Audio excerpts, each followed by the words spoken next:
Dear students, welcome to today's pathophysiology class peptic ulcer, also called as a stomach ulcer. So peptic ulcers are the areas of degeneration and necrosis of gastrointestinal mucosa exposed to acid peptic secretions. So hydrochloric acid as well as peptic secretions will cause the gastrointestinal mucosa degeneration and necrosis. Next point, occur at any level of alimentary tract that is exposed to hydrochloric acid and pepsin. So, any level of gastrointestinal tract, hydrochloric and pepsin exposed area. Commonly, 98 to 99% in duodenum or stomach. So, 98 to 99% cases in duodenum or stomach ulcers will be happening. Duodenum stomach ratio, duodenum 4:1 ratio. That means duodenum is more sensitive than the stomach. So, 4 cases of duodenum ulcer happening means 1 case of stomach ulcer is going to happen. 4:1 ratio. Then two main types. Acute peptic ulcers are also called stress ulcers. Chronic peptic ulcers are also called as gastric and duodenal ulcers. So, gastric and duodenal ulcers means chronic peptic ulcers. Acute peptic ulcers is stress ulcers. Then, acute peptic ulcer definition: multiple small mucosal erosions seen most commonly in stomach, occasionally involving duodenum. So, occasionally involving duodenum. Then, gastric and duodenal ulcer, chronic peptic ulcer. Chronic peptic ulcer mean gastric and duodenal ulcers common in industrialized and civilized world. So, these are common in industrialized and civilized. Then, acute peptic ulcer, stress ulcer. Etiology: these ulcers occur following severe stress. The causes are as follows: psychological stress, physiological stress. So, two types of stresses: one is psychological stress, and physiological stress will cause the acute peptic ulcer, which is also called a stress ulcer. So, for then, here coming to physiological stress, body stress: stroke, shock, not stroke, shock, severe trauma, septicemia, extensive burns due to Cushing's ulcer, posterior part of duodenum, intracranial lesions, then drug intake like aspirin, steroids, butazolidine, then indomethacin, these are painkillers, local irritants like alcohol, smoking, coffee, etc. So, these are the causes for the physiological stress, thereby causing the peptic ulcer, stress ulcer. So, you can see here table, that diagram PUD, peptic ulcer disease. PUD means peptic ulcer disease. So, three causes they mentioned: H. pylori infection, medications taking, rare causes. So, H. pylori infection commonest cause and 50% cases. Then medications like non-steroid anti-inflammatory drugs, NSAIDs, non-steroid anti-inflammatory drugs, corticosteroids and alcohol. Then rare causes for peptic ulcer disease is gastrinoma, acute stress, malignancy, inflammatory diseases like Crohn's disease. So these are the causes, etiological factors. Then pathogenesis of acute peptic ulcer, stress ulcer. Not clear how the mucosal erosions occur in stress ulcers. In Cushing's ulcer, actual hypersecretion of gastric acid is demonstrable. Cushing's ulcer occur due to brain trauma, intracranial surgery and brain tumors. So, brain tumors and brain trauma and intracranial surgery, Cushing's ulcer will be observed. Possible hypothesis for genesis of stress ulcers.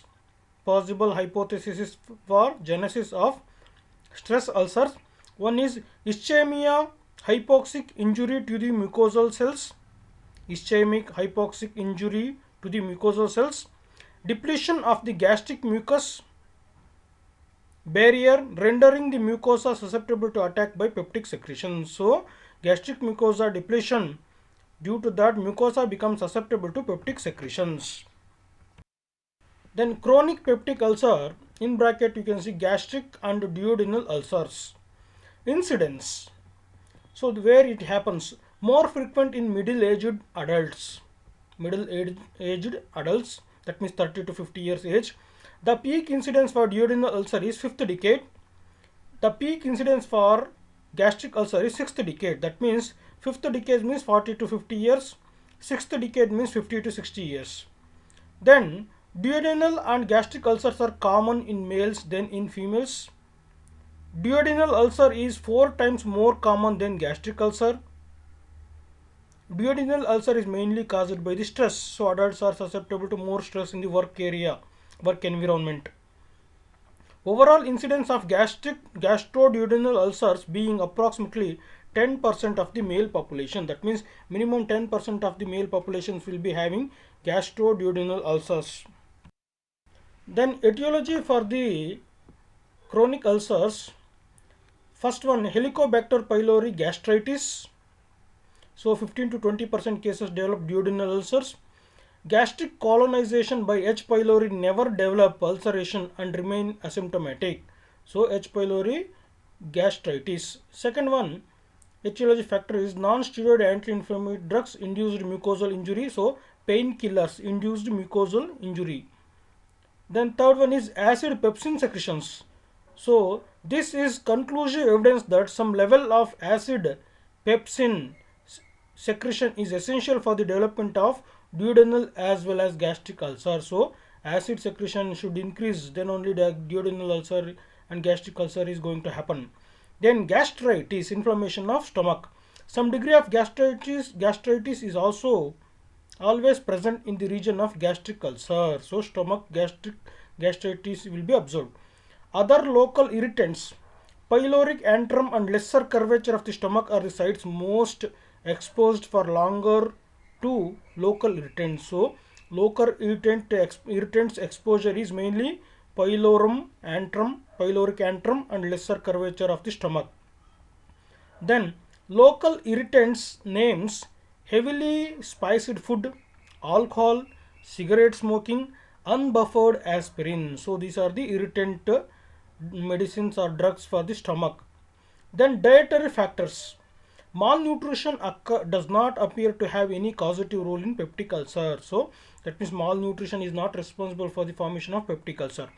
Occurrence of gastric ulcer in poor socio-economic strata. That means gastric ulcer is seen in the poor families where the malnutrition is observed. Psychological factors. Psychological stress, anxiety, fatigue. So these are the three causes, psychological factors responsible for the mainly duodenal ulcer. Genetic factors. People with blood group O appear to be more prone to develop peptic ulcer than those with other blood groups. So other blood groups getting peptic ulcer is less, but O blood group is getting more peptic ulcers. Duodenal ulcer in certain families, monozygotic twins and association with HLA-B5 antigen. So duodenal ulcer is observed in some twins and HLA-B5 antigen is also associated for the duodenal ulcer. Hormonal factors associated with peptic ulceration. Gastrin secretion by islet cells tumor in Zollinger-Ellison syndrome. So Zollinger-Ellison syndrome, islet cell tumor, gastric secretion, gastrin is a hormone, gastrin secretion happens. So I repeat, gastrin secretion by islet cells tumors in Zollinger-Ellison syndrome. Then adenomas of parathyroid glands, cancer, adenoma of parathyroid glands, adrenal cortex, anterior pituitary is also causing the peptic ulceration. Miscellaneous factors. Duodenal ulcers have been observed in various conditions: alcoholic cirrhosis, chronic renal failure, hyperparathyroidism, chronic obstructive pulmonary disease, chronic pancreatitis. So these are the miscellaneous diseases in which the peptic ulcer will be observed.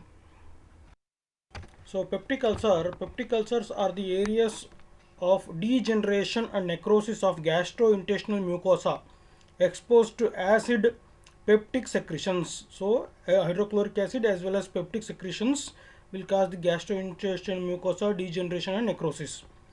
Next point, occur at any level of alimentary tract that is exposed to hydrochloric acid and pepsin. So any level of gastrointestinal tract, hydrochloric and pepsin exposed area. Commonly 98 to 99% in duodenum or stomach. So 98 to 99% cases in duodenum or stomach ulcers will be happening. Duodenum stomach ratio, duodenum 4:1 ratio. That means duodenum is more sensitive than the stomach. So 4 cases of duodenum ulcer happening means 1 case of stomach ulcer is going to happen. 4:1 ratio. Then two main types. Acute peptic ulcers are also called stress ulcers.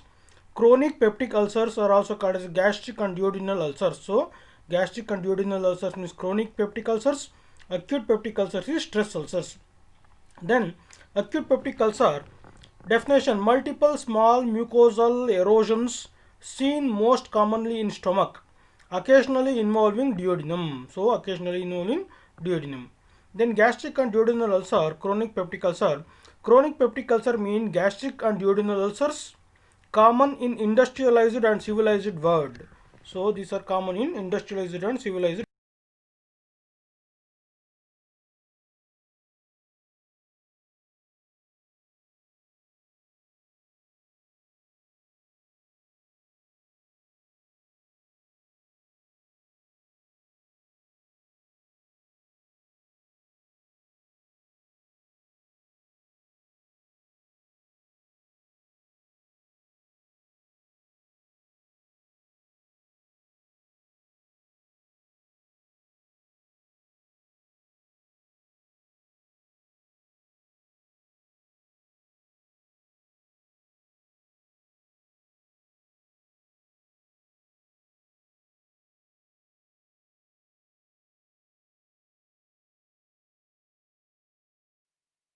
Then peptic ulcer complications.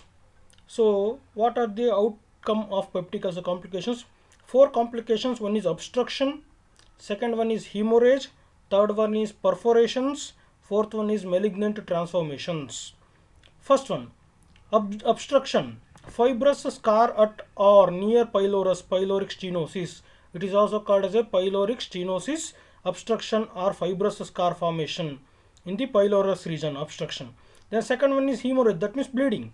Acute and chronic cases. Acute, minor bleeding of small blood vessels. Chronic, major arteries like left gastric, gastroduodenal and splenic arteries. So major arteries are left gastric, gastroduodenal and splenic arteries, hemorrhage. Then perforations. Perforations is nothing but the holes in the stomach. More common in duodenal ulcers. Acute peritonitis, air under the diaphragm, subphrenic abscess between liver and diaphragm due to infection. Then malignant transformation. Malignant means get converted into cancer states. Cancer ulcerate, but ulcers rarely cancerate. Remember, cancer ulcerate, but ulcers rarely cancerate. That means cancers will cause easily ulcer, but ulcers never become cancer so easily. Rarely ulcers will become cancer. Then once a peptic ulcer patient, always a peptic ulcer patient. So in a lifetime, if you get once peptic ulcer, it is a non-curable disease. So once your person becomes peptic ulcer patient, always a peptic ulcer patient lifetime. Then peptic ulcer, we can distinguish between the two major forms of peptic ulcers, that is duodenal ulcer, gastric ulcer. So difference between duodenal ulcer and gastric ulcer. First one, incidence, 4 times more common than the gastric ulcer, duodenal ulcer. Then usually age 25 to 50 years, more common in males than in females, 4:1 ratio. Then gastric ulcer, coming to gastric ulcer incidence, less common than duodenal ulcer, usually behind 6th decade, more common in males than in females. Here also see gastric ulcer also males are more susceptible, 3.5:1, here 4:1. So everything is same, but age, appearance age is different. After nearly 60 years, if after 50 years you will get gastric ulcer, before 50 years you will get duodenal ulcer, from 25 years to 50 years in between. Then etiology, H. pylori infection is the major cause for the duodenal ulcer. Other factors are hypersecretion of acid, pepsin, alcoholic cirrhosis, tobacco, hyperparathyroidism, chronic pancreatitis, blood group O, genetic factors. And gastric ulcer etiologic factors, H. pylori colonization asymptomatic, gastritis, bile reflux, drugs, alcohols, tobacco.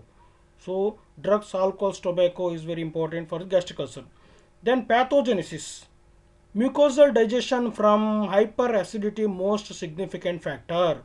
So for duodenal ulcer, mucosal digestion from hyperacidity most significant factor as a pathogenesis. Protective gastric mucus may be damaged. So protective gastric mucus get damaged.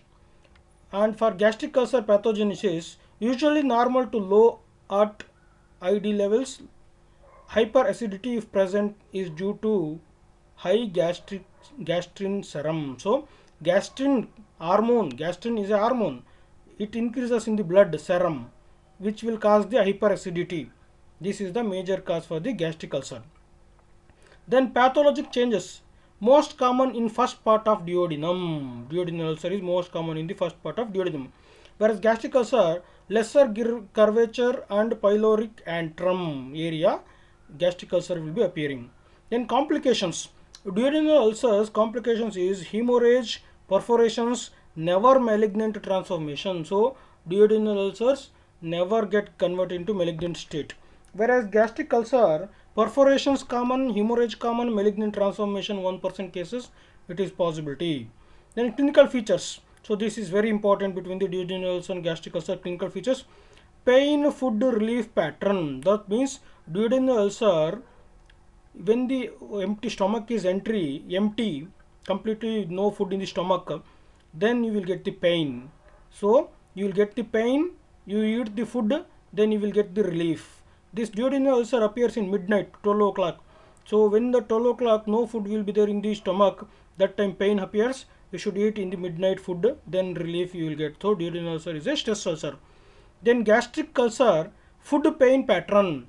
It will appear in the 12 o'clock am. 12 am, that means afternoon session. When you are eating the food, immediately you will get the pain. So by eating the food you will get the pain, that is gastric ulcer. By eating food you will get the relief from the pain, that is duodenal ulcer. Night pain common for the duodenal ulcer. Second point, no night pain for the gastric ulcer.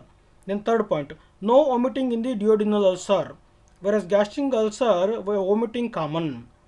Then duodenal ulcer, malignum more common than hematemesis. So that hematemesis means blood vomiting. So blood vomiting is melimna more common than hematemesis. So hematemesis is less. Hematemesis more common. Gastric ulcer, hematemesis, that means vomiting of blood is more common in the gastric ulcer. Vomiting of blood is less common in the duodenal ulcer. No weight loss for the duodenal ulcer, whereas significant weight loss will be observed in the gastric ulcer. No choice of food. You should eat specific food. There is no choice for the duodenal ulcer food choice. But for the gastric ulcer, patient choose bland diet devoid of fried foods, curries, etc. That means for gastric ulcer, you should avoid the spice food items. Very important. Why? Means spice materials will cause the gastric ulcer, but spicy materials will not cause the duodenal ulcer. Stress is the main cause. Then deep tenderness, right hypochondrium. So right hypochondrium area, deep tenderness will be observed by the palpitation of stomach area. Whereas the deep tenderness, epigastric region. So epigastric region, upper part of the stomach, that is gastric pain will be appearing. That is epigastric region. Marked seasonal variation. So due to the seasons, duodenal ulcer will disappear in certain seasons. Whereas gastric ulcer, no seasonal variation. So any season you can get the gastric ulcer. Occur people at greater stress. Duodenal ulcer, greater stress is causing, main cause for the duodenal ulcer. More often in labor people. So poor family labor people, where the gastric stomach secretions will be more, they will get the gastric ulcer. Then peptic ulcer again is differentiated into benign and malignant ulcers.